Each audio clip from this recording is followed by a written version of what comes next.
In this video, we're diving into a topic that's hitting close to home for us as Indian students dreaming of studying abroad. Over the past year, we've faced a wave of policy crackdowns in some of our top study destinations: the US, Canada, the UK, Australia, and New Zealand. These changes are reshaping our plans, and we need to talk about what's going on. Let's break it down step by step. First up, let's look at the United States. In early 2025, the U.S. State Department put a complete freeze on new student visa interview appointments worldwide. Why? They're rolling out a new phase of social media monitoring and ideological screening, with a big focus on anti-Semitism. Under the Trump administration, Secretary of State Marco Rubio directed consulates to stop issuing visa interview slots after widespread campus protests over Gaza, which the government claims fueled anti-Semitic speech.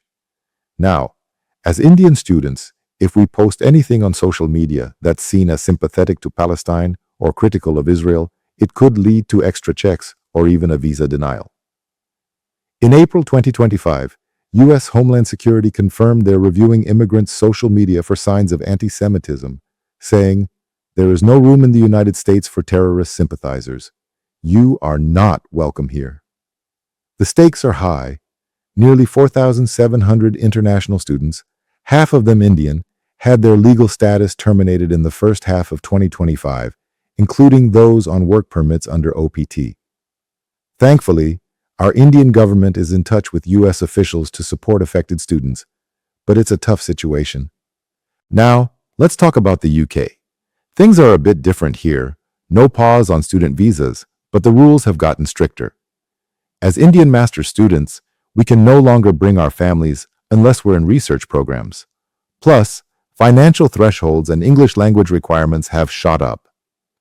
Back in late 2023, after anti-Israel protests in London, the UK warned it would cancel visas of foreign nationals involved in anti-Semitism or supporting terrorist groups.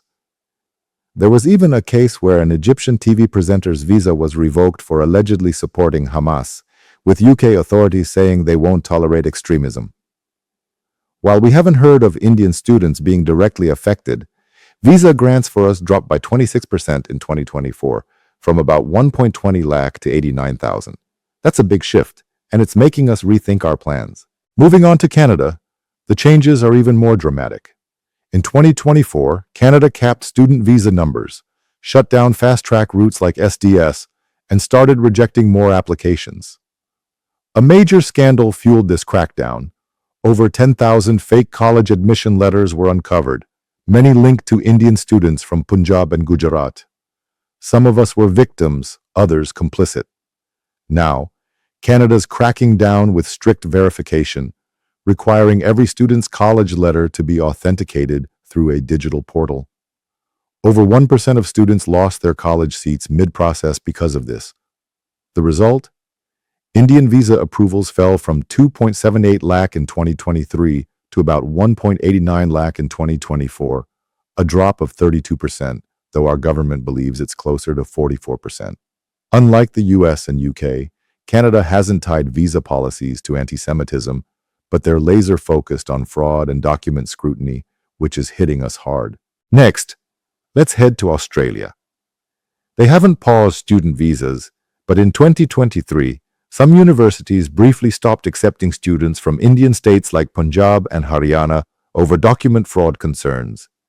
In 2024, Australia raised financial requirements and brought back work hour caps, only 48 hours per fortnight for us as students. This led to a 12% drop in Indian student commencements, from 78,000 to around 8,500. There's also a debate brewing. The opposition party wants to cancel student visas for anyone engaging in anti-Semitic or radical behavior, though the current government hasn't gone there yet. Australian universities still welcome us, but the scrutiny on non-genuine applications is growing, and we're feeling the pressure. Finally, let's talk about New Zealand. It's been a bit of a surprise story. Indian student numbers have climbed from just 1,600 in 2022 to over 7,000 in 2024, a quiet resurgence. But here's the catch. Visa refusal rates are sky high, with almost 49% of Indian applicants rejected in early 2024. New Zealand is all about financial solvency and genuine intent, and there's no sign of anti-Semitism-based visa policies. Still, weak applications are getting turned down left and right, so we need to be extra careful. So, what's the bigger picture for us? In 2024, Indian student numbers took a hit, down 34% in the US, 32 to 44% in Canada, 26% in the UK, and 12% in Australia. Only New Zealand and Germany saw increases, with countries like Germany, France, and even Russia becoming alternative destinations. As Indian students, we're getting cautious, cleaning up our social media, choosing destinations with easier rules, and avoiding countries where we might be profiled. Universities in the US, UK, and Canada are worried because they rely on our tuition fees, but their governments are responding to political pressures, fears of anti-Semitism, and visa fraud. As one analyst put it, this isn't just a temporary issue, it's a turning point. For us, the message is loud and clear. Our social media, our documents, even our behavior on campus, it all matters more than ever. In 2025, our dream destination might not be the US or Canada. It could be Germany, France, or even New Zealand. So let's stay informed, plan smart, and keep chasing our dreams, no matter the obstacles.